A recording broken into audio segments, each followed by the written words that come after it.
I'll start by talking about this lady, the old lady in this picture. The old lady in this picture is a lady called Maria Montessori. She started a school of education, a system of education in Italy in the early 1900s. And when she was growing up, Maria was not allowed to study engineering. She wasn't allowed to study medicine. These were things that she was interested in, but at the time she was growing up in the society she was growing up in, women were not supposed to, not allowed to read these things. And so she was being told that she needed to learn how to knit and how to cook and, things like that. And she was like, I'm not having any of that. And her mom backed her and ended up sending her to schools where she could study these things. As she studied these things, she wasn't allowed to be sometimes in the same classrooms as the men, or she was given menial tasks. When they were studying medicine, they were studying things like anatomy. She wasn't allowed to study anatomy along with men because those were things that weren't allowed. Despite all these setbacks, she kicked ass. She beat all of them, and she was always top of her class in the work that she was doing. As part of the work that she was doing, when she was studying medicine, because she started with engineering, she killed that, and she was like, that's not enough of a challenge for me. I'm going to do medicine. She started studying medicine. And as part of her work, she was being sent to these schools that they had in her town at the time and in the cities around where she lived at the time. And these were places where they would put children who were disabled in some way. And they would say these children are not going to be able to contribute to society. And essentially, they would put these children in these schools where they, would be looked after, but they would not be engaged in anything. They didn't try to teach them. They didn't try to make them productive members of society in any way. They just left them there. And so she was sent there as a medical practitioner to kind of check on the health of these kids. And while she's out there, she's realizing that these kids are not engaged. They're bored. They're being naughty. There's nothing going on for them. And she is not convinced of the argument that people are making of these children, which is that these folks are not going to be able to contribute to society, so we should be investing. So she's been an engineer, and she's a bit of engineering, a bit of design, they mixed in. And as she's doing this work, she is essentially figuring out that there are ways in which these children can learn that don't conform to the traditional mode of learning. The traditional mode of learning is kind of saying you need to get into the books and you need to be able to read and write and all of those things. And so she's using her skills as an engineer and as a designer to create her own learning tools for these children so that they can learn things like numeracy, like literacy, but not in the method that typically is expected to be used throughout the schools. And as she developed this method, she also started to turn this into more of a system because she wanted it to expand and she wanted more children to be able to do, sorry, excuse me, so more children to be able to benefit from this. And so she designed a system which is now known as the Montessori method. And this system has got several tenets as part of it. They do not, for example, think about this idea that kids should be in grades, like all the people the same age should learn together. No, outside of school, that doesn't happen. You're not restricted to hanging out with other 27-year-olds or other 45-year-olds or whatever it is, right? We're all mixed up. That's real life. Part of the curriculum at the schools is learning what's called practical life. Practical life is literally teaching kids how to do up their buttons, how to do up zips, but also how to cut an orange and making sure that you sweep up the classroom and things like that. And in this way, Maria's system is not only trying to teach these children literacy, numeracy, but also how to be productive members of society. And she treats them as whole people. And she, in doing this, what was found was that her system was able to bring these children who were being discounted, and they were able to reach levels of literacy and numeracy that were, sometimes equal, if not better, to, the kids that were, not in these schools. And this system over time became more popular, and she has been, I think, not recognized enough, in my own opinion, as someone who has pioneered in education, who has pioneered in the development of, how people learn and how people grow to be, full-fledged human beings. She's not recognized for a very important idea, which is the idea that we should let the child lead. So I didn't know about this. I didn't know about Maria Montessori until I had a child of my own. I was living in South Africa, in Johannesburg at the time. And we were now thinking about, my kid was turning 5 and he needed to start going to school. And I was thinking about how I went to school. And how I went to school, the format is kind of like what we're doing virtually here. right? Which is that there is one person who supposedly has some kind of knowledge, and then there's a bunch of other people who want to learn from that person. And so the one person kind of, they say what they have to say, everybody else has to listen, take notes, and then they can take action on that. I studied like that. I was thinking that, hey, if I look back on education, this system hasn't changed for decades. But looking around me, I work in tech. I think most of us here will probably work in tech. Everything else is moving along at such a pace. But this idea of a classroom, one person at the front, everybody else listening, I don't see how that's been changing for a very long time. I couldn't see where that was moving. So I was trying to understand, where is education changing? And that's where I came upon this Montessori system. I tried to convince my wife. I was like, yo, let's go see one of these schools and find out what it's like. So we took soon-to-be 5-year-old to one of these open days at the school. In a Montessori classroom, typically they have lots of big windows. They don't have lots of desks. Or if they do have desks, they're very low. They're at child level. The theory being that children don't sit at desks. We grown-ups and officers, we sit at desks. Children sit on the floor. And everything should be child height.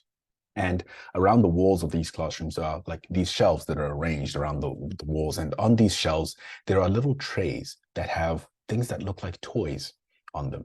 These are the materials that Maria Montessori developed that will help children to learn how to write, how to understand weight, how to understand geometry principles. And I didn't know this until the person who was instructing this open day asked one of the children who was attending to pick something from the shelves. And so the child just went and picked something, and the instructor came and they said, okay, come and sit down. And they sat down on the floor together. The instructor unpacks what's on this tray and explains that, this apparatus is to teach geometry, and the kid doesn't know any of the things, but that's fine. Then the instructor kind of shows the child how to use the tool to undo the puzzle, put it all back together again, and then asks the child to try. And the child tries and gets it on the first go. And then the instructor asks, do you want to try that again? And the child tries it again. And in this way, they allow a child to learn and understand complex principles, but without having to go through the rigmarole of having to read about it first before you understand how things might fit together to make a Pythagorean triangle or something like that. The children are intuitively learning this. I was amazed at this, and they did it several times with several different children with 7 different apparati, I'm not sure, lots of things that the children used and they tried to learn. And in doing this, what they were demonstrating was the idea that, one, this idea of the child being asked to pick is a key thing that they do in the Montessori system, which is that the children are asked to go and pick something that they are interested in, that they want to learn about. Every piece of material that's in that classroom is going to teach them something. It could be scientific, it could be geometry, it could be mathematical, it could be literacy. Everything's going to teach them something. Whatever the child picks, the instructor will then show the child how to use that apparatus properly. And they will repeat that. They might do that several times in a week until the child masters it and can use that apparatus by themselves. And each apparatus teaches different levels of, if it's learning letters, the first thing you might learn is how to trace out a letter. And there will be another piece of apparatus that kind of builds on that. And progressively, the child learns, how the shapes of letters work, how the sounds of letters work, and so on and so forth, all without having to kind of memorize stuff the way we typically do in other classes. They let the child lead. The child will tell us what they're interested in. When the child tells us what they're interested in, we don't have to spend time forcing them to keep their butts in the chair. We don't have to force them to listen. We don't force them to do their homework. They're interested in this and they're going to get on with it. And it's so much easier for us. And in doing this, what they do is what they create is an environment where the learners are interested in learning. And obviously, kids are going to be naughty, whatever. But they are not trying to force children to learn things that they don't give a damn about. Let the child lead. I want to leave you with that idea. I'm going to come back to it because it's really, really important in terms of thinking about what happens in those schools and what gets taken away from us when we enter the normal school system, which is that we are not allowed to lead. Very quickly in schools, when we get out of school, we are told that, no, you're going to do things this way. You're going to match the curriculum. You're going to match the high school curriculum or the junior school curriculum, the high school curriculum. You're going to get this PhD thing, and then you're going to have to meet these job descriptions, and then you're going to get this job. All along the way, It's the same system, and we just keep having to kind of step up to things that we don't like, things that we don't have an interest in, and in many instances, things that we don't have a say in. And that bugs me a bit, and that's why I'm kind of sharing this idea with you. I'm going to change tack a bit and ask a question. I'm in Toronto right now. It's 6:15 p.m. It's the end of my day. But how are you doing? How are you doing really? There's a lot going on. There's a lot going on around us. I've had like a long day of work. I am being asked to change teams right now, and I'm not sure what that's going to look like. We've got, I don't know what it's like where you work, but we've got impact reviews or performance reviews coming up because it's the end of the year, so everybody's kind of nervous about all that kind of stuff.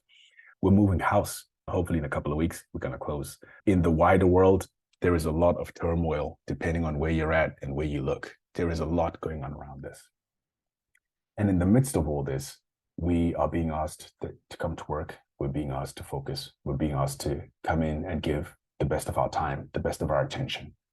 I have an argument, which is that I think that work-life balance is bullshit, right? Work-life balance is bullshit because we think that, or this idea of work-life balance says that work sits on one side, life sits on one side, and you kind of switch one thing off, or you put more weight on the other, and the other one kind of gives up, and you kind of, you do the seesaw thing. If one wins, the other loses. And that to succeed and be healthy, you just need to balance these two things. This idea is broken as far as I'm concerned, because work is part of the system of life, right? Systems thinking argues that there are resources within a system, and there is a flow of those resources within a system. And the system can reach some sort of kind of equilibrium, but it's not two parts trying to balance each other. I argue that there is something that's probably more like a work-life system. Work happens within your life, within the things that are happening. I'm moving house. I've got all these other things going on. There is the global social things that are happening in my city, in my country, in the world. Work is happening within that. Not only that, but the time I spend between work, I mean, I'm seeing a lot of people's houses on these screens right now. Where literally, like, work is happening within our lives, in our homes, right? You might be next to a laundry machine. You might be next to a dog or a cat or something else that's, might be looking for your attention, looking for your time. There is the money that you get from the work, that you put in, that flows into your home, your physical energy, your ability to kind of get up and do this thing that you need to do every day, day-to-day job. There is a flow of energy between, did I sleep? The amount I slept is going to dictate how much, how well I'm going to be able to work. But the amount of effort that I put in at work might affect how I sleep, right? Emotional energy is just the same, the feelings. The sense making, how do I make sense of what's going on at home, what's going on at work, and everything in between? And levels of motivation. How much do I really want to do this? I'm being forced to do this because I need to pay the bills, or am I in this because I really care about research? I really care about the work that I'm doing. I care about the project. I care about the users at the end of the day. It is too simplistic to say that work and life are just a balance, right? Work happens within life. Life needs your time, your money, your physical energy, your emotional energy, your motivation, just as much as work does. There is a flow here that goes on. And so I think that it's too simplistic for us to say that these two things are just a balance. More importantly, I think that being at work is personal, because we try to say this, when we say there's a work-life balance, implicit in that is that you can kind of shut one of these things off, and the other thing goes the other way, and you don't need to worry about that. But the reality is that being at work is personal, right? Being at work is personal because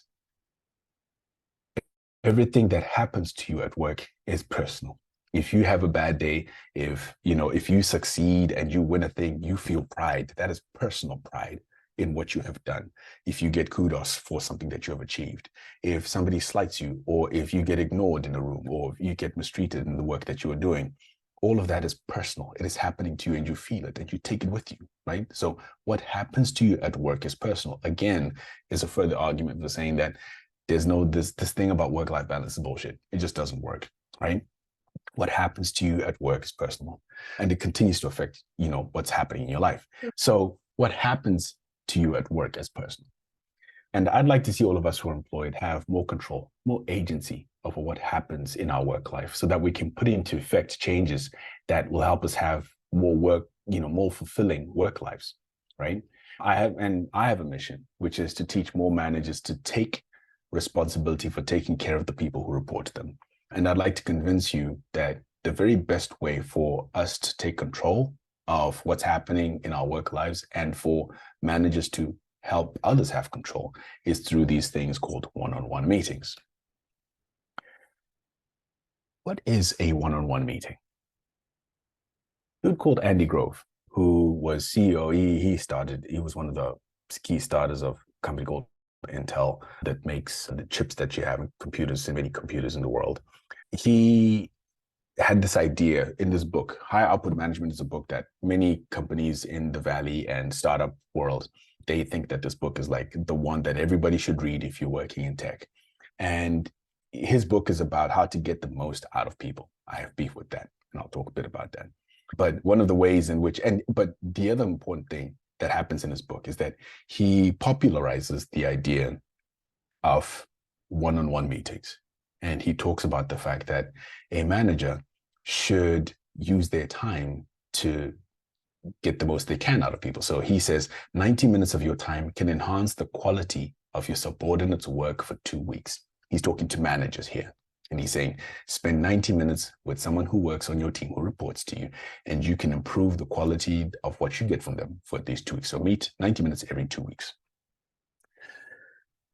Part of this, I think, sense makes, right? Saying that managers need to spend 90 minutes with each person that reports to them every 2 weeks, I like that, right? Spend more time like meeting with people, understanding what's going on with them. What I have beef with is the idea that it's a one-way thing, and actually the role of this meeting is to allow a manager to just like, it's like to tweak your settings so that you're working at optimal level. That's all that matters here, right? I have beef with that because I think that what is happening at work is a two-way thing, right? Where is my role in this meeting? What can I get out of this meeting? And what can I contribute to this conversation? What can I say about the company or say to the manager that is going to help me get what I need as well, right? It's not a one-way thing. It goes two ways, right? I don't typically get 90 minutes to spend with everybody that works on my team, but I try to make sure that I can find that time. And I have a modification of the statement by Andy Grove, which is something like this. 60 minutes in a one-on-one can keep you on track to a fulfilling job and career. So if we can find 60 minutes every week or every couple of weeks with your manager or with someone who reports to you in a one-on-one, this is a great outcome. It's good for a fulfilling job, right? So I'm saying here that a fulfilling job and a fulfilling career is good for you. It's good for you and I as individuals, but surely that's great for the company, right? If I'm fulfilled at my job and I'm doing great in my career, then by logic, the company should be benefiting, because if I'm having a fulfilling, how can I have a fulfilling job if I'm not doing what the company needs, right? So my argument is, let's figure out how we can spend 60 minutes in one-on-ones talking about jobs and careers. Careers I mention here because sometimes there's a short-sightedness that says all we're interested in is you just meeting a job spec. Sometimes that can be true, but I think we're all trying to build fulfilling careers. We're trying to work for, ideally we don't have to work, but since we help people who need to work, we want to have a fulfilling careers. And so every job that you're in is a subsection of your career, right? And you want that to be fulfilling. And I'm thinking that one-on-ones are a way for us to kind of reach not just job satisfaction, but also to build better careers. What are one-on-one meetings for? Before I get into this, I just want to make sure for people who may not be having one-on-ones, a one-on-one meeting is a meeting that is regularly scheduled between you and your manager.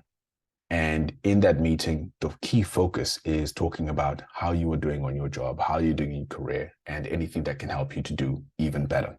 It's not an ad hoc meeting that sometimes happens, but it's a regular one that is scheduled and is scheduled for this purpose. The first thing you should be trying to get out of a one-on-one meeting is the building of trust. There are two key kinds of trust that exist in many relationships. There is the one that we expect, and probably we talk about most at work, which is, I trust that this person can do their job really, really well. I know that if I give them this research project, they're going to nail it. It's going to be on time. It's going to be on budget, and it's going to have a great report. I trust that this person is good at their job. There is another level of trust that says, I trust this person to pick up my kids after school. That's a very different jam. That second bit of trust is the one that actually, I'm not saying that you need to trust everybody on your teams enough to let them pick up your kids from school, but that interpersonal trust is what is worth building in a one-on-one. And there are a couple of ways that I recommend doing this. The first is something that is called a life story, or where I work at Shopify. There used to be this interview format, which would be that it would be an hour. And in the first half hour, I, as a manager, would tell the person I'm speaking to something about me, and not just something about me, but try to give them an idea of my life story. I'm not reciting my resume, but where I'm from, where I grew up, what decisions I've made that have brought me to where I am today. And then I would invite them to ask any questions they have. And then I would flip it and I would say, now it's your opportunity. You can share as much as you would like. And I'd like to know a bit more about you. So we call this the life story.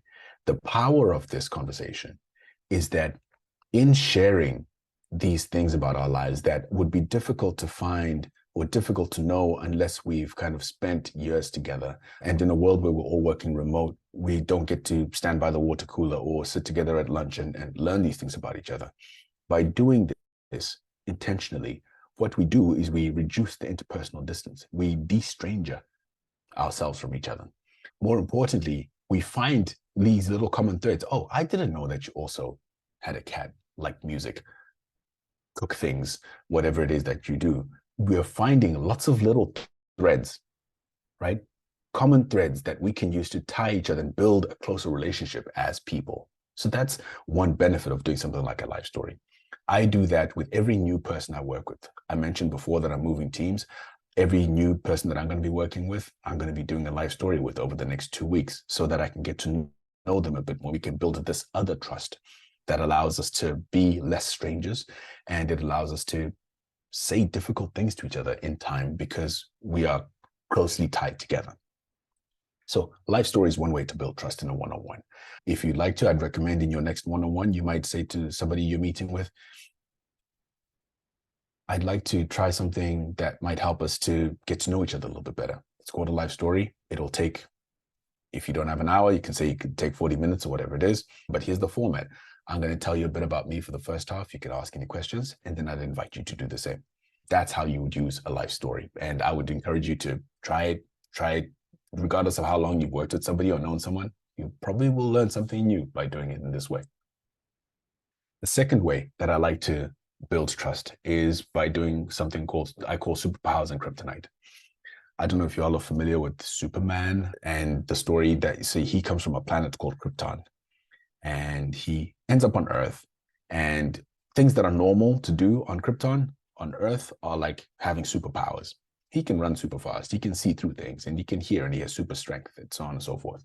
But if he comes in touch with a stone or anything from his home planet, the stone is called kryptonite, he entirely loses his superpowers. So I tell this, this preface to somebody I'm going to meet with and do superpowers and kryptonite. And I say, have you ever heard of Superman? I tell them what I've just told you. And then what I do next is I say, I'd like to share something that I think is one of my superpowers with you. I'm also going to share something that I think is my kryptonite. And I'd like to invite you to do the same if you feel comfortable. And then I'll tell them, one of my superpowers, I think, is being able to explain things that are complicated in a way that people can understand. That's one of my superpowers. One of my kryptonites, and explaining kryptonite has a format, because when you explain something that is your weakness or vulnerability, sometimes you worry that someone's going to use that against you, right? And so the format is to share it, but also to share it with what you are doing to get around it, right? So I will say one of my kryptonites is that I struggle with procrastination. And so I struggle to get to things that matter to me. But I have a system for getting around that. I use 2 to-do lists, and I put everything in my calendar. And by doing that, I make sure that I'm deactivating my kryptonite, if you like, right? But they still know that I have something that is a vulnerability of mine, something that, a weakness, right, that I'm sharing with them. So superpowers and kryptonite. by sharing, so those two things, if you think about trying to say those out loud to somebody, are things that are not easy to say. Even if you're boasting, well, it's not boasting, but if you're telling someone what you're good at, that can be a hard thing to do. But in doing that, you are being vulnerable. And a thing about vulnerability in most reasonable people is that if you are vulnerable in front of somebody, it activates a part of their brain that wants to reciprocate. They want to be vulnerable back. And so they're happy to kind of share something with you in return. What they share is good, but matters way less than the fact that we have created this reciprocation of vulnerability. This reciprocation, this loop, brings us closer together as people. And in doing these things, you are building that other kind of trust that's not based on how you work, but how you are as human beings. So one-on-one meetings are important for building trust. And those are two tools that you can use, put into action tomorrow to start to build trust between yourself and somebody that you're meeting with. That could be your peer, it could be your manager, it could be somebody who reports to you. What else are one-on-one meetings for? One-on-one meetings are also for alignment, right?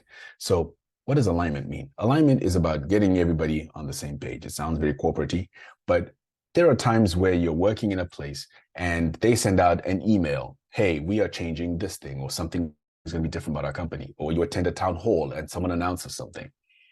The assumption is that whatever has been announced, we are now all on the same page because we've just read it. But in reality, if someone has changed a policy in the company, I read it based on my circumstances and my situation in life. On March the 20th, 2020, when we got the email to say that, hey, COVID is happening, we are shutting down the office forever, and everyone needs to go home, and we're going to tell you what to do next, right? Everyone reads that differently. If I live in a one-bed studio apartment, I'm now panicking because I have no space to have an office. If I have young children at home, I am now worried about what's going to happen in my house. Everyone is going to be looking at whatever is changing from their own perspective and their own situation. We see the world as we are, not as it is. And so what this means is that sometimes as a manager or someone who has a manager, it's worth having the conversation of, hey, that announcement about thing X, what did that mean to you? And it could be something as big as what I mentioned, which is everyone is going home. But it could be something that says our strategy has changed. It could be something that says the teams are moving building or something like that. Whatever it is, it's worth just asking the question, what did you take away from this? Here's what I took away from it. And in this way, we can start to understand what our perspectives are on this thing that is happening. And we can be on the same page to say, oh, snap, you know what? This office move is more than just like a change of building for this person. This is an entire problem for them because mobility, cars, whatever, right? And so one-on-ones are an opportunity to align on what is happening, what is being announced in the organization. Other things that are worth aligning on, career goals. So what are you working towards in the next 6 months? What are you working towards in your career? Do you want to be a staff researcher, or do you want to be a manager, or do you want to get into ops? Is that still your path? You've been following that for the last few months. So having that conversation and continuing to align on, hey, what are we working towards here to build your career? What matters to us? Alignment can happen in a one-on-one.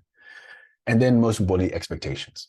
Expectations around, hey, what am I supposed to be doing in this job? Am I doing what you think I should be doing? Or is there something else that I need to be bringing? This is a conversation that is not had enough that I think is absolutely critical, because like I mentioned, we're about to go into performance review season where I work. And it's like, if expectations are not aligned, this month is not the month to discover that, right? If I've been misaligned for the last 6 months, we should have been talking about it every week for the last 6 months. Don't tell me about it now when we're about to change things. If we're meeting every single week for 60 minutes, at the very least, we should be talking about things like expectations and aligning on what is expected and whether those things have changed. So one-on-one meetings are great for alignment around things like announcements at organizational level, around career goals and things that are happening with careers. And they're great for making sure that we're aligned around expectations, what we should be doing. There is another way to think about alignment, and I'm going to share my slides so that you can get into this a bit. But there is a model called the biceps model. Biceps because the words, 6 words on the side kind of spell the word biceps accidentally, by Paloma Medina. But she talks about, if you're looking for things to talk about in your one-on-one, these are some things that are worth talking about. Belonging, talking about, do you feel like you're part of a group in the company that you work in? Or do you feel like you're outside or being left out? How's your community well-being when you're within this group? Improvement. So does your work help you to improve things for yourself and for other people? Right? We all like to make things that make, we want to improve ourselves, we want to improve the company, we want our products to improve other people's lives. Choice. Do you feel like you have flexibility and a chance to have control over things that you're working on? Maybe you expect to be able to choose the project you're working on or the teams that you're working with. That's not always possible. But even if it isn't, it is worth your manager knowing, or the people reporting to you saying to you, hey, I would love it if I could have more choice in the world that I'm working in. I have more autonomy over what I'm doing. Autonomy matters to each one of us. We don't want to be told what to do. We want to also be able to lead. Equality and fairness. So do you have access to, information? Do you think you're getting paid a fair amount? Are you spending a fair amount of time on the work that you're doing? Do you feel that decisions are fair and everyone is being treated equally? If not, a one-on-one is a good time to kind of talk about, hey, a thing happened the other day, and I'm not sure if that's something that, that is fair, right? Predictability. A thing that we need as human beings is to be certain about what's about to happen next. I heard that our strategy is changing in the new year. How's that going to affect, my availability? How's that going to affect the number of people on our team? How long do I need to be working on this project for? How much time do you expect? I want to be able to predict when my project is finished.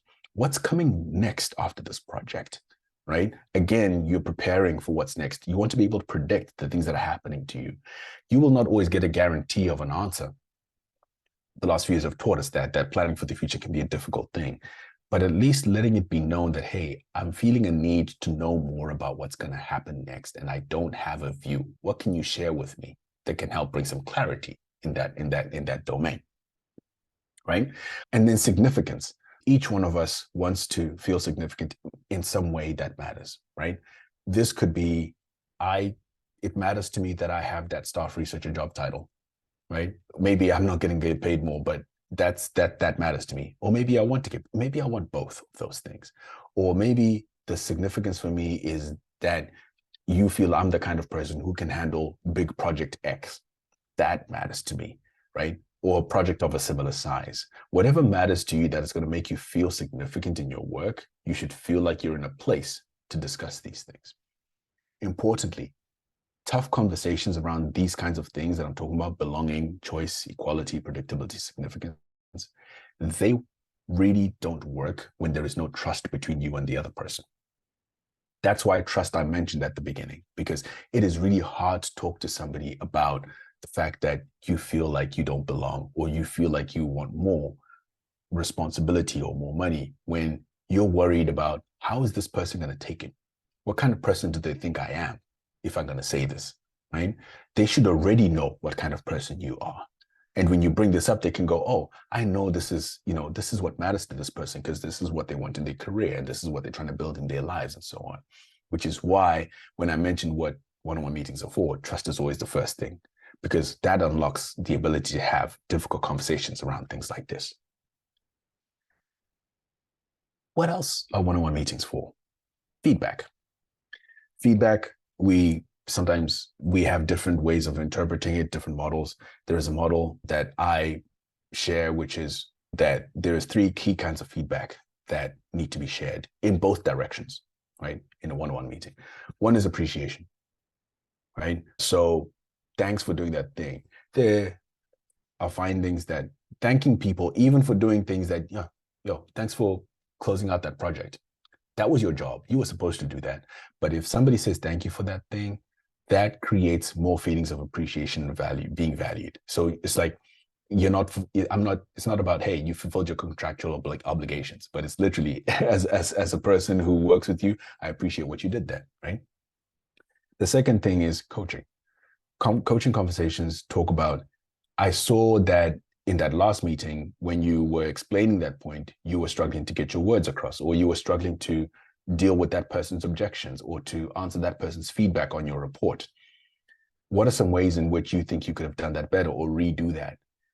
as a manager, I have seen something that you're struggling with, and I'm trying to help you to get over that thing. I'm not telling you what to do, but I'm helping you build a new skill, right? And you might be saying that, to a peer, or it might be to a manager, right? So appreciation, coaching, and then evaluation. That's the conversation around, listen, here are the expectations. Here's where I'm seeing you land. And I think that either you've killed it, and that's fantastic, or I'm seeing you land beneath what we expect. And I'd like to see you doing a little bit more. Appreciation, coaching, evaluation, all important kinds of feedback that we should be seeing and doing more of in our work, in our one-on-ones. So those are the things, trust, alignment, feedback are important things that one-on-one meetings are for. I'd like now to share a model that talks about careers and how I think careers should be working and how we think about careers and how I do it in my team. The first philosophy I have is that your career is a collaboration between you and your manager, your managers, right? One model to think about it is that you and your manager are the two most important people in your career right now. You are pilot and co-pilot.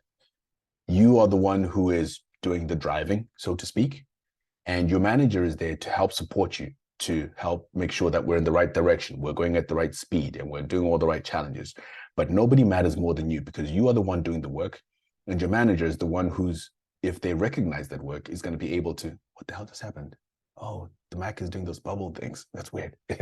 You and your manager are the two most important people in your career at any one point, right? And so it matters that, one, that you both share that perspective. And so I have this conversation with people I'm working with to kind of say, hey, we are supposed to be working together on this. A reason why this matters is when you have conversations like, oh, I think it should be time for me to get a promotion. You should not be trying to convince your manager that you need a promotion. You and your manager should be trying to convince the company that you're ready for a promotion, right? And there's a huge difference there. If you and your manager are working together on this, then you're building your career together, but you shouldn't be working against each other to try and get yourself to the next level, right? You're working together on this. What are some ways in which we can express that? One way is in a very business management consultancy kind of way, by doing this thing, a Racky Matrix or Racky Matrix, I heard some people call it. But who's responsible, accountable, should be consulted, and should be informed about certain aspects of our collaboration in the time that we're working together. So things like setting outcomes and working towards outcomes. You should be accountable for that. Accountable means that it's your ass on the line if this thing doesn't get done, right? For some people and in some organizations, the manager is the one who should tell you what you should be working towards. But it's my career, right? So I think I should be the one who's kind of taking charge of that. Even the manager gives it to me, I should be able to tweak it and own it as though it's mine. The company is not deciding my career for me. I am deciding, right? Sharing and sourcing feedback towards those goals. So if I do some work towards it, where does the feedback come from? We both go and source feedback. My manager goes and finds that feedback from peers using 360, whatever systems of HR exist in your world. But I should also be able to go to my peers and go, hey, I worked on thing X and I'm trying to get some feedback. What do you think? And if I get feedback, I can share that with my manager and be like, hey, the people I'm working with think I'm killing it. I just wanted to let you know. You can go double check with them. So sharing feedback is a shared responsibility. Finding project work to support growth. As a manager, it is my job to find you work that is going to support your growth towards being a manager, towards a staff manager, towards a senior researcher, whatever it is that you're trying to get to, right? That's my job. If you couldn't find work that allows you to prove that you're good at your job, that's on me. However, there are also non-project ways to support growth. Maybe you presented at a conference. Maybe you went and helped out at some other initiative in the organization that matters to you, accessibility, whatever it is, right? Those are non-project ways to support growth where you can be able to show the organization, hey, I'm bringing value here, right? Those are things that you're accountable for, not your manager. Tracking your growth and your progress. So what goals did you aim for? Did you achieve those goals? What evidence do you have you achieve those goals? That's all on you. It's not for your manager to do. Your manager can't see everything you're doing, right? You should be the one doing that. Communicating any obstacles or challenges. What's in the way of you hitting your goals? Again, that's up to you to bring to your manager. However, creating the opportunity to discuss those obstacles is your manager's job, right? And that comes from building that trust and creating a space, creating those one-on-ones where you can come in and go, hey, I really want to work on that goal, but I'm struggling with that right now because of thing X. Either thing X at home, thing X in the office, whatever it is, right? This model I use, different people I work with will put the A's, the R's, and the C's in different places. That matters less than the fact that we have agreed that we're working together and we have agreed whose role is what in how we work together. That's the thing that matters. Out of this, it's almost like a contract for how we're going to work together, right? And so when it comes to your review time and it's like, hey, I didn't get to work on any good projects. Well, we should be able to look at this and go, who was supposed to find you a good project? And if the manager didn't, then they should be able to explain, like, this is what happened. Or I don't have any evidence of reaching this goal. Whose job was it to track that? Well, that was mine. I should have done that. We shouldn't be surprised at the end of the review period when we get to this. So this is a great model that we can use to kind of get these things done. All right. Okay. So some basic things that now I'm going to blitz through a few things that, and again, I'm going to share these notes, but I'm going to blitz through a few things that are just some basic things that we should just be covering in one-on-ones. This is an advanced one-on-one thing. And I think this is the heart of, like, you know, the way we need to set up our relationships so that we can have useful one-on-ones. Some practical one-on-one things that are worth doing. Basics. Agree on why one-on-ones matter. I don't know if you've ever had that conversation. You might be having one-on-ones now, but it's like, what are these one-on-ones for? Right? Just then let's, you know, as a manager, why do you think, you know, what should we be getting out of this? And are we getting it, right? 2, setting a time and a place. So it should be on the calendar. It should be repeating it in a predictable way on the calendar, right? Secondly, not secondly, but next up, co-create an agenda. Co-create an agenda means that if you are the person who is managing somebody, you put things on the agenda, they also put some things, and vice versa, right? Everyone should be co-creating things on the agenda, right?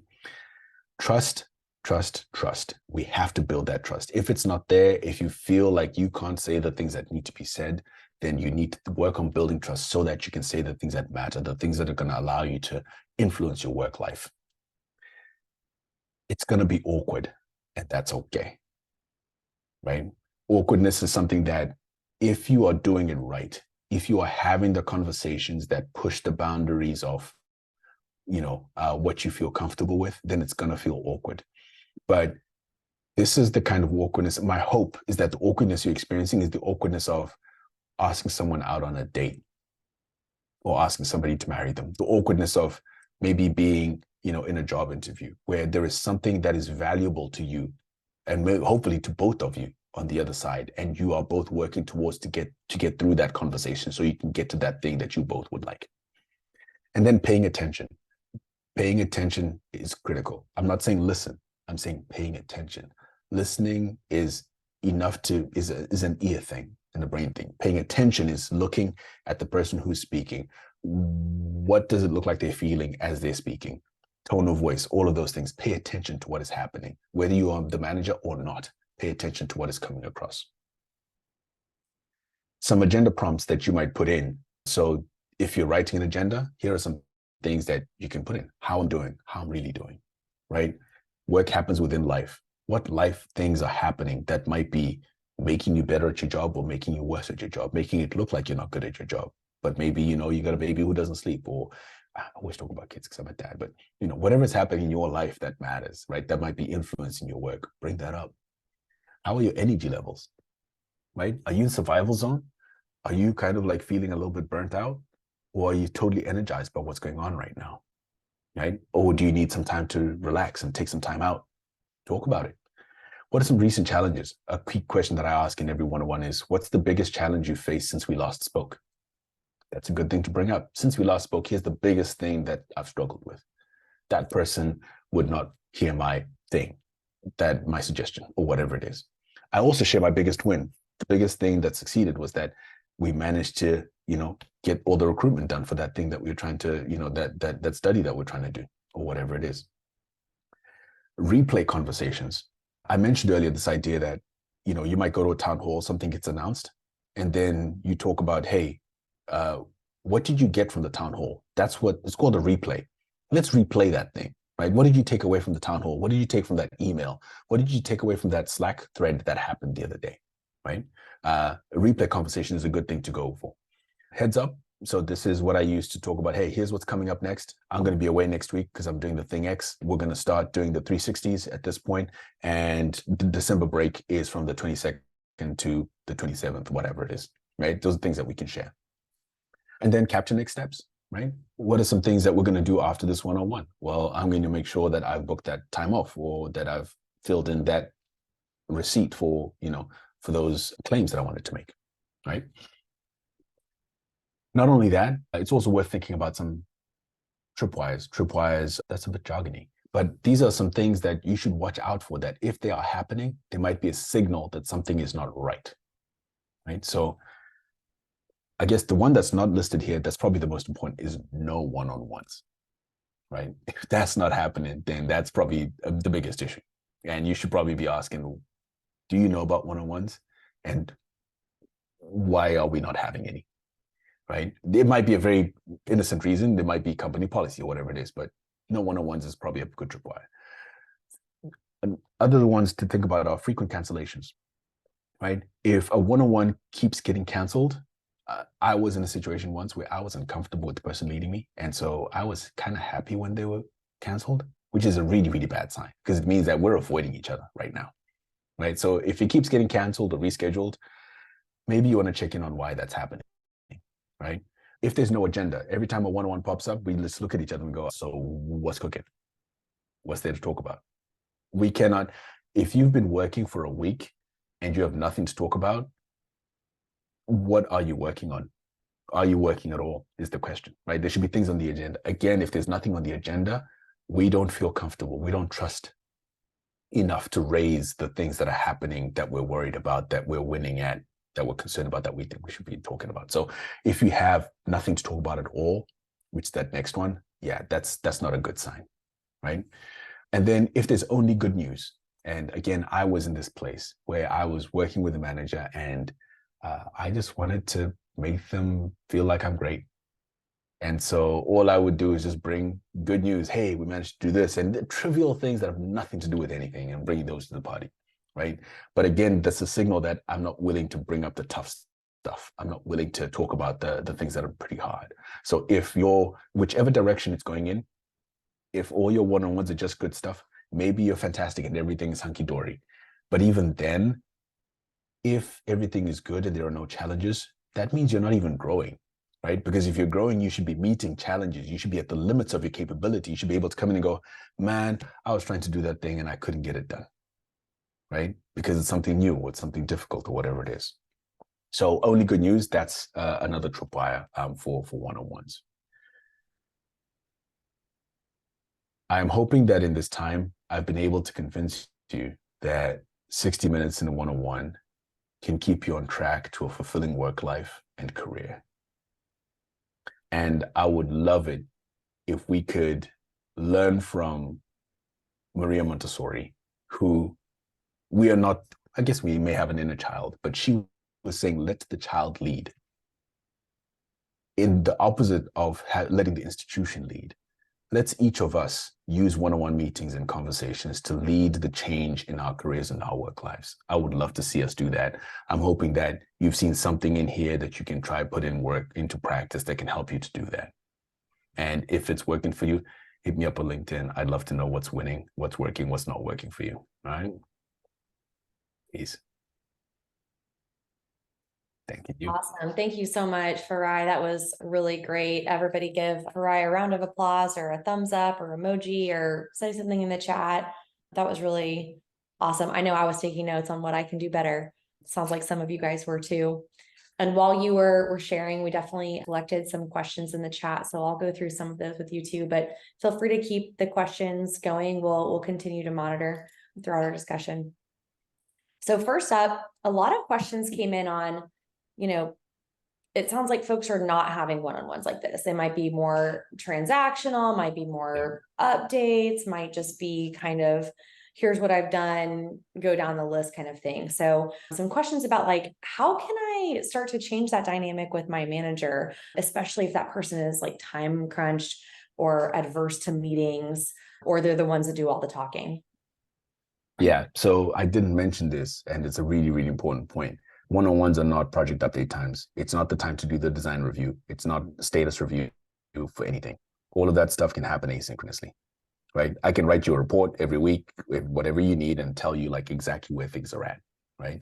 So yes, if your one-on-one is filled with projects, sometimes necessarily that might need to happen, but it shouldn't be the norm.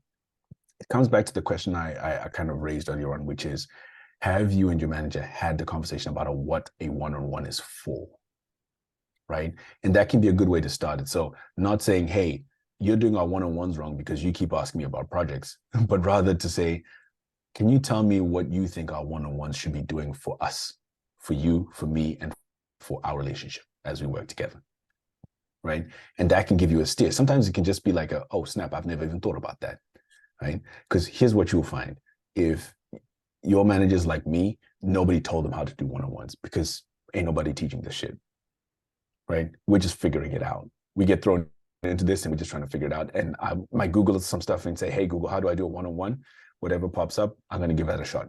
And typically it's a list of questions, and it's a list of questions about projects, right? So ask the question, what should these one-on-ones be doing for us? And then see what answers come up. I'm channeling our inner folks on the chat too, and I'm imagining they might be like, well, my manager says I don't have time to read stuff and I do want updates during this meeting. How do you continue to push it without giving up and continue to like drive that change that you want to see? So if there's no good answer to that, or if the answer doesn't feel like it's going in the right direction, what you might talk about is what's missing, right? If this conversation is kind of giving you any kind of view of the kinds of things that you should be having, then you might be able to say, you know, if we're not, here's what I expect from one-on-ones, and here's what I hope that one-on-ones should be able to do for me in my career, right? I'm sometimes looking for coaching. I'm looking for feedback. I'm looking for guidance. I'm not sure whether we're doing the right thing here. And I don't have a place to have that discussion, right? And my hope is that the one-on-one is the place that we can do that, right? That's a tough thing to say, but that's what we need, right? If we're going to lead, we need a space to do that if we're going to have fulfilling work lives. And my hope is that you're going to get an answer that is going to, you know, or at least you're going to trigger some kind of different response, like, oh, snap, I didn't know that's what you need. So let's figure out how to do that, right? And you can say, I really need this. And the one-on-one is the only place we can do this. I can't write this to you over Slack, but I can tell you about the projects over Slack. So can we recalibrate? Yeah, absolutely. I think you sort of answered this next question a little bit, but want to get a little bit more in the weeds on this. But, you know, your slide with all the topics for one-on-ones, like belonging and things like that, you know, if your manager doesn't see those kinds of things, like the more emotional aspects as within the bounds of what you're supposed to talk about, how do you help them understand that that's important to chat about and to proactively bring that up? That can become super hard because, like, am I teaching my manager to be a manager right now? Should I be doing that? Isn't that like way two pay grades above me? I think it comes back to my previous point, which is at the very least you can just talk about each of your needs, right? I think depending if you don't have a lot of trust to your manager and then you show them like that list and you go, hey, you should be doing this, it's not going to set you up for success in most instances, right? But at the very least, if just the things that you are thinking about, the things that are coming up for you, and you're saying, I need space to talk about these things, these things, these things. I think that's a good place to start and a healthy place to start rather than you're not a good manager and I want you to be better. Here's where you should start. Look at Farai slides. That's not gonna like get you to a good place. Well, I guess the first step would be sending a link to this recording to your manager, right? No, I'm just kidding. I know I'll be sharing it with some folks on my team, but I think that's similar to what you had mentioned about co-creating your agenda, right? I'd love to know if you have any tips or tricks on how you co-create that, like any tactical tips, like, you know, systems you use, or even just starting the conversation of co-creating. So if you're fortunate to work in an organization that's kind of ahead of its game, they may have some sort of a meeting tool that allows you to take notes that is attached to meetings. So if you're in your Zoom, there will probably be a window that opens up, or it might be in Google Hangouts or Meet or whatever it is, and the window pops up on the side that allows you to create the agenda. And so we do that kind of thing. A flip could be, you can just start a doc, right? That's called one-on-ones. right? And you just have a date, the date of today's one-on-one. And then you just start, you share that doc that's private between the two of you. And you just add some, some agenda points to that doc. And some of the prompts that I shared, can be, so I actually keep the prompts in there and then use those as headings and then put things. So under heads up, what's going on for you? What are your big wins? What are your challenges and things like that? So just copy and paste that every week, put the latest one at the very top. And what's great about keeping that doc is that you can also go back in history, right? You can be like, hey, we spoke about this, this came up a while back, and you kind of keep each other accountable, for doing that. So that's a very like low tech way of doing it versus like some organizations buy specific tools that are designed for helping manage one-on-one conversations. That's a different jam as well. Yeah, absolutely. Super helpful, specific feedback for sure.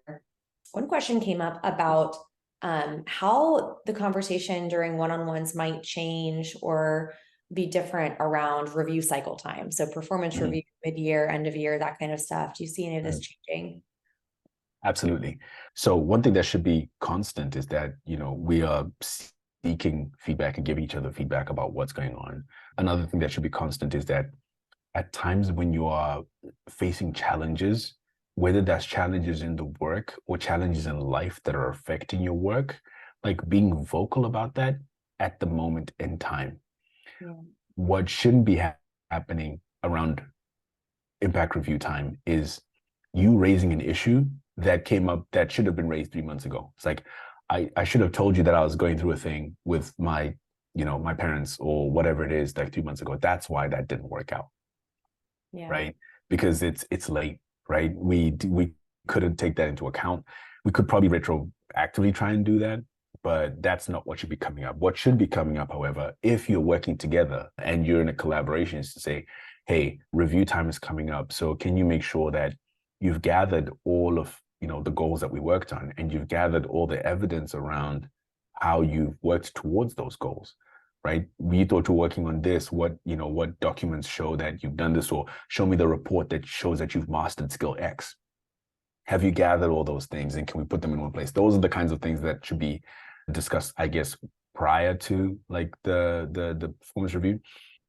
Your manager should explain, I shouldn't be shooting. Ideally, the process of how a review works should be discussed beforehand. So here's how reviews work here. Or can you tell me the process of how reviews work here? Well, what we do is we do this, then we do that, then we do this, then we do that. Right? So just the process, knowing that this is what's going to happen, I think is another thing that should be discussed. And if you're in the process, there should be a discussion of, oh, so where are we at with this? Okay, so we've done step 2, what happens next? Right? And all those things. Again, because there can be anxiety just around like the ops of a performance review, right? If you've never done it before, if you're doing it, that point I raised around predictability, right? That's what we need, that to stay more sure. So that's the thing that's worth talking about. Yeah, for sure. For sure.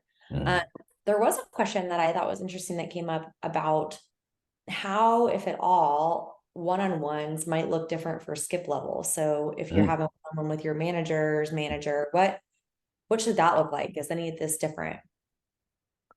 I don't have a good answer for that. I haven't spent time thinking about that, and I love that prompt, and I'm going to think about it and try and find a good answer. If I was to freestyle on it, my guess is that a skip manager should be asking questions like, what don't I know that your manager probably isn't telling me? Yeah. That's right? A hard one. I was trying to think of what my answer would be too. That's a hard one. But I think maybe going up, that might be the kind of thing that you are pushing up, right? You're not trying to snitch. Oh, maybe you are. Maybe there is a need to kind of go, I've been trying to get this past manager X for a while now, and it's just not happening. I wanted you to know that, or have you seen thing X, or whatever. Yeah, for sure. There are a couple other questions about like, how do you modify these for specific instances? So another one came up about, if you're a contractor or freelance employee, how might you, have one-on-ones if you don't necessarily have a dedicated manager? If there is, so there's going to be somebody who's responsible for signing off your bill, your invoice. That's not always the same person who kind of hired you, right? So I think the best thing to look at would be if there are other people who are in your role but are permanent and they report to somebody, and you know, that person is signing off your work, and you know, and things like that, that might be the person where you say, listen, I know that I'm outside of, you know, whatever the dotted lines or the lines of HR, whatever it is, but I'd like to have these conversations with you again for these reasons, right? Because if I'm going to be effective as a contractor, I'm going to need to be able to talk about X, Y, and Z. Can you make some time and space for that so that we can get through this? Yeah, absolutely. Do the topic of conversation change at all? I guess I'm wondering, like, if the expectation would be to keep it more work focused, or if it can be some of the, you know, belonging, predictability, and those other things that can also come up. Why would it be different? The only thing that should be the only thing that's different between me being a contractor and not is the fact that my salary or my pay comes from it in a different way, right? Yeah. But Yeah. if I'm being discriminated against, it doesn't matter whether I'm, you know, if I don't feel like I belong, whether I'm a contract. In fact, it might, sure, the need to talk about belonging still exists. The Yeah. perspective on it will be different. Yeah. Humans, Mm. human needs. We are who we are, right? Yeah. So this was an interesting one that came up too. I feel like we've had a lot of talk about accessibility lately. Mm. Question came up about how to steer performance conversations with an employee with a disability or a return to work situation. Mm-hmm. I think so. Performance conversations, tough. This the most difficult critical conversations. That conversation point I mentioned up front about aligning on expectations, right? So being able to align on expectations early and upfront. Say, you know, this is, you know, you work under these circumstances, or I work under these circumstances. Here's what I think I am able to get to. Here are things that I think I can't get to, or I can't get to without a certain kind of support. So if you down the line, you ask me to do those things, or you expect me to have done those things, but you haven't given me the support, or I haven't had the extra time that I've needed, or whatever it is, then it will be unfair. So having those conversations up front, so that, you know, that Racky Matrix that I put up, there might be some extra rows in there that kind of go, you know, you're responsible for helping me to overcome these things that I can't do by myself, or for putting in place policies, or, you know, whatever I need to be able to succeed. Are you happy with that? If you are, then my expectations that you as my manager are going to put those things in place. When it comes to end of the year and those things have been in the way and you've done nothing about them, we should be able to have that conversation. Yeah. Not to say we only do that at the end of the year, but there should be a reminder every 1 month to be like, hey, you said we were going to get a ramp. You said we were going to get a ramp, or whatever it is that I'm going to need to be able to succeed in my work. Yeah, for sure. I think you mentioned Racy, and we had a specific question come up that was very much situational, and would love to know how you might approach it. So I'll just go ahead and read the question. It's, I'm wondering how to grapple with this concept that I own something at work, or that something is on me to do. I feel weird hearing that from managers. Not that I don't hold myself accountable or competent, but that it comes to across to me as feeling alone and isolated in the success of a work project. How might a one-on-one conversation unpack this? Conversation, words like, I need you to own this, we need you to show up.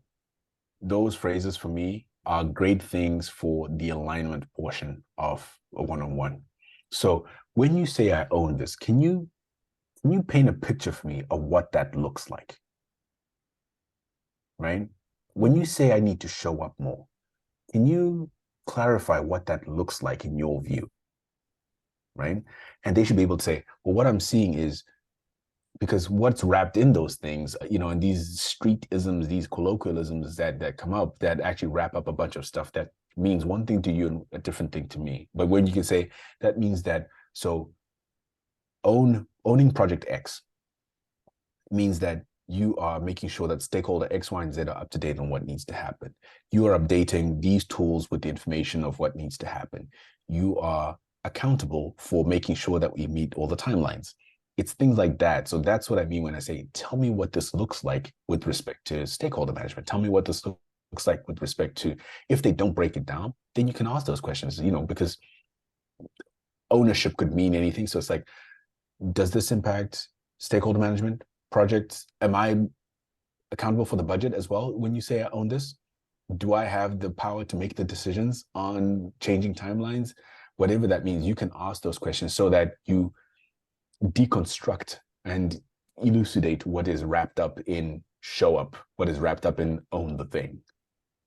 Yeah, yeah, for sure. Getting that alignment is key. Someone can say one thing, someone can hear that exact same thing and have two totally different ideas of what that thing means, right? Yeah, yeah, that's it.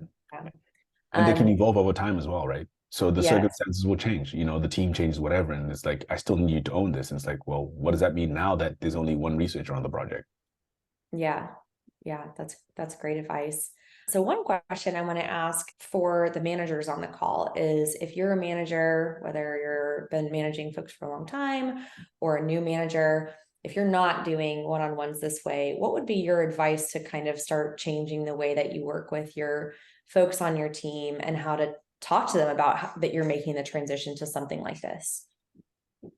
I think there's a really, a really positive message there, which is to say, listen, I'd like to that so my the way I root this personally in that conversation around this is a career collaboration, right?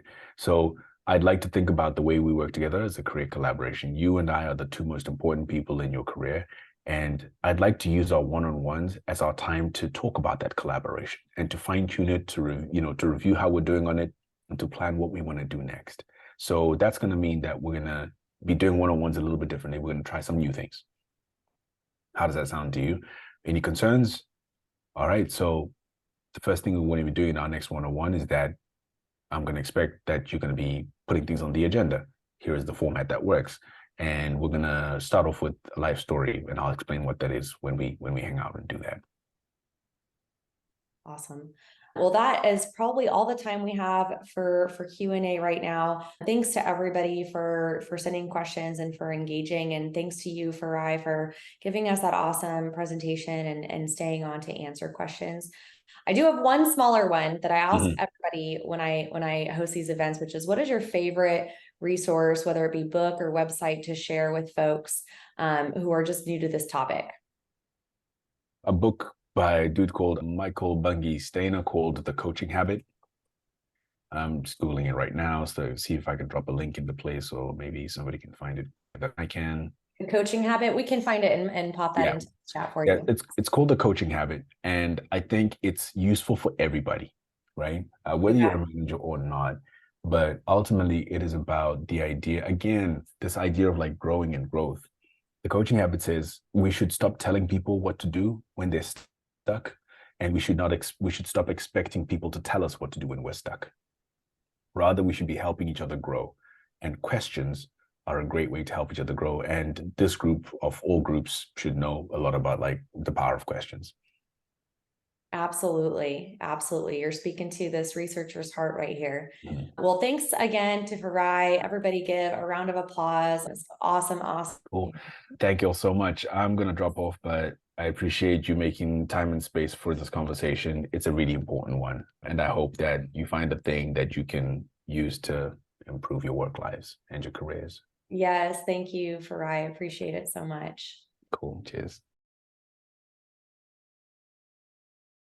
If you've been to our events before, you know about happy hour. If you've not, I'll explain it here. So basically, this is just a time for us to chat together as one large group, and you can ask questions, you can answer questions. So this is a time for us to chat together. So what we like to do so we don't all talk over each other all at once is if you have a question for the group, go ahead and use the raise hand reaction. And that will kind of bring you to the top of my screen, and I'll try to facilitate the question asking, but again, anyone can answer the question. So it can be about tonight's topic to get tips and tricks, or it can be about anything UX research related or strategy. So with that, I'll open it up to the group. Anyone have a topic to discuss or question? All right, Denise, looks like I see your hand up. Go ahead. I'd like to hear from everybody how they think their company currently perceives and the trajectory that they feel UX research is going. Because throughout COVID, it was very positive. Oh, we love it, we love it, we love it. Now, as budgets are tightening up and everybody's getting a little more like, oh, where are we going to cut? It's like, oh, maybe we don't need research anymore. So I'm just curious, in other people's companies, where do you see that going, and how are you perceiving it? Yeah, does anyone have a response? I mean, yeah. Sorry. I mean, we've had a huge slowdown. I work in tech. So with UX, it's slowed way down. And it's also, as the work's starting to come back in fourth quarter, it's a little bit different. It's a different type of work. I'm seeing a lot more strategy work rather than just like user testing. So I think, companies are thinking about repositioning and things, but I've also heard that people like in CPG and things have been doing really well. Like things haven't necessarily slowed down. So I'd be curious if anybody hasn't felt the slowdown. And Katie, what is CPG? Consumer packaged goods. Oh, okay, cool. Are you at Amazon? No. I freelance.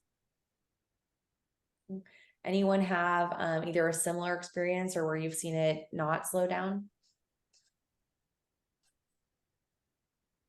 Or just even like management's perception of what UX research is in the value of it.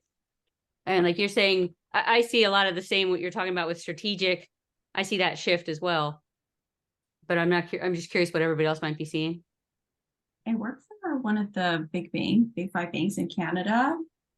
And like, we just did another round of layoffs. I think most of the big banks did, but the whole UX research team, like we made it through. It was more like designers, a lot of devs being laid off. And we're finding, at least like in the team that I work with closely, because there's not really dev budget for new features right now, there is time to do more strategic research and more discovery, learning more deeply about our customers, because it's not necessarily going to create more development work. So I think that's a bit of a positive change. Like I'm really excited to see, because we've been pushing for it for a long time. So like there's a glimmer of hope, at least that I'm seeing. So I'm feeling good about that. Yeah, thought I'd share. This is Josephine. I just want to jump in, and you're reminding me that about a week or two ago, Jacob Nielsen published an article about UX angst, during which he basically forecasted that he doesn't really see an uptick in demand for UX research work until 2025. Has anybody else seen that? That could also align to what they're predicting about the economy and inflation and hiring. I don't know if that's tied specifically to UX research roles. That could just be industry wide, honestly. But I don't know. I feel like Say why 2025? Say that again, Lauren.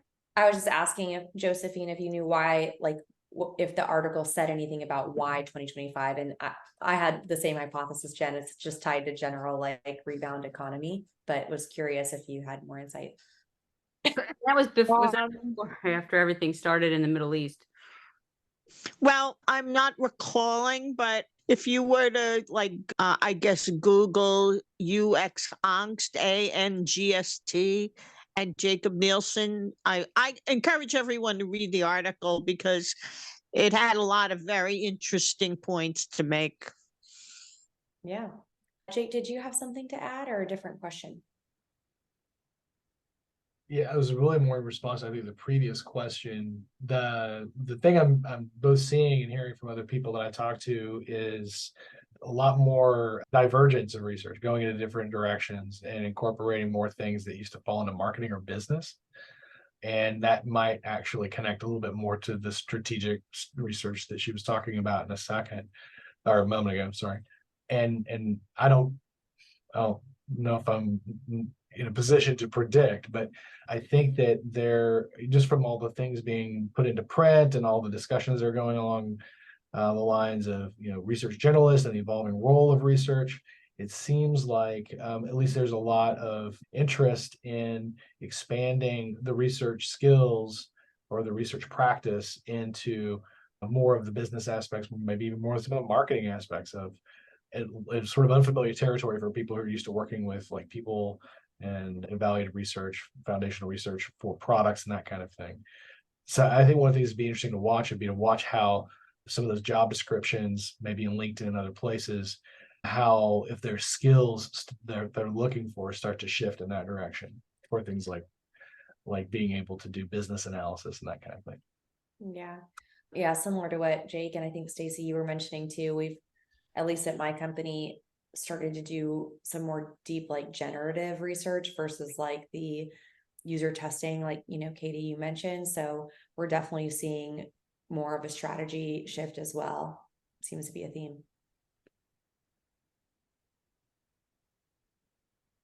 How about AI? Is anybody implementing AI or utilizing AI in their research? I just did. I just beta tested CoLoop. It's kind of hard to get a hold of the folks. I think they're based in the UK. I was actually really surprised. I was just talking about this in the breakout room, but it kind of works as like a chat GPT just for your data set. And I was really impressed by the summaries that it was coming up with this data set I was playing around with. It's not, I didn't do the research, so I don't know how accurate the summaries are, but I'm using it on a project that we're kicking off interviews for the first week of December. And I went in and I was asking, it was like the data set that we were using was all on voters, like voters' preferences. And I asked it a question about voter preferences between men and women. And it like takes you in, you can click on this part of the summary, and then it'll take you to the verbatims after you click on it. And there was like one name that was a bit like could be male or female. So I was like, maybe it's going to get this wrong. But then like, as I dug in, it was like a man referring to how a woman votes. And so it like actually came up with the right thing. So I was trying to poke holes in it. I was trying to get it to make mistakes, and it was coming back with some really good feedback. So I think it's definitely like, I mentioned this in the group, like, the metaverse kind of became this big thing, and then like we don't really see it right now. And then like AI is like on the scene, it's gonna like everybody's gonna lose their job, but like I think like we're gonna start to see the limitations of AI, but I do think it's a really good starting point. Yeah, if I could add on to that, I think that where you're going to see AI is in productivity generally. I think you're going to start to see it in products that try to incorporate AI into making your documents do different things, or making your spreadsheets or emails do different things. And those will, I think you'll see those kind of start to come up and practice as a productivity enhancement. I've been playing around with using prompt engineering for generative design activities, generating ideas, that kind of thing. And that's kind of the thing you probably hear most about on places like LinkedIn, perhaps, Medium and stuff like that. And that seems to be areas where a lot of folks are interested in experimentation, but I haven't seen a ton of folks actually publishing work saying, hey, this is a research result that was AI generated. I don't think people feel that confident with it yet, partly because of just some of the limitations with it and some of the explainability problems that it has. But I think that the tool providers that we work with, some of the folks that help with research recruitment, some of the new QDA software out there that helps us analyze software, they're going to, I think, start to incorporate it. So again, I think you're going to start to see intersections of AI in productivity. It's not the same thing as actually taking like the role of the researcher, just really sort of amending or helping the researcher. That's kind of what I'm seeing. Like a robotic hand. Sorry? Sort of like adding a robotic hand. Or a robotic ear, and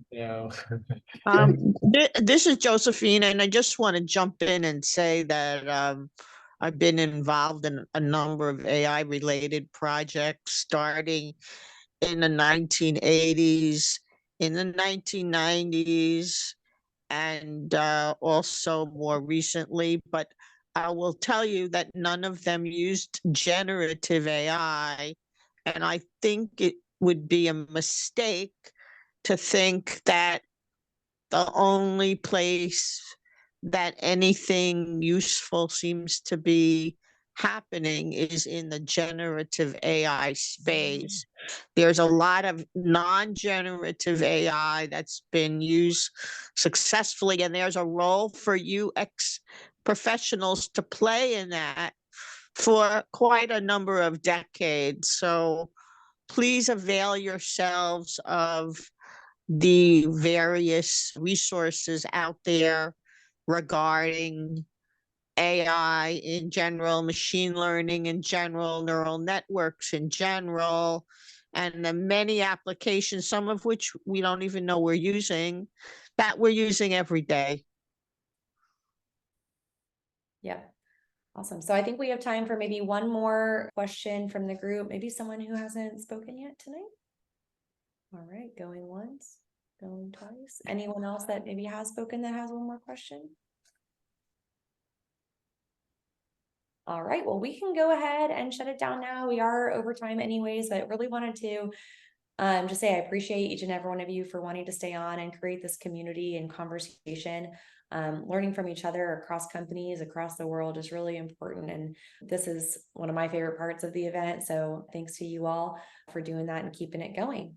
Connect with each other, check out each other's resources. And until the next event in December, we'll see you online or on our Slack channel. Bye, Thank everyone. you. Have a good night. Bye. Thank you. Thank you. Bye. Bye. Thank Thank you. you. Thank you so much. Thanks, UXSR team.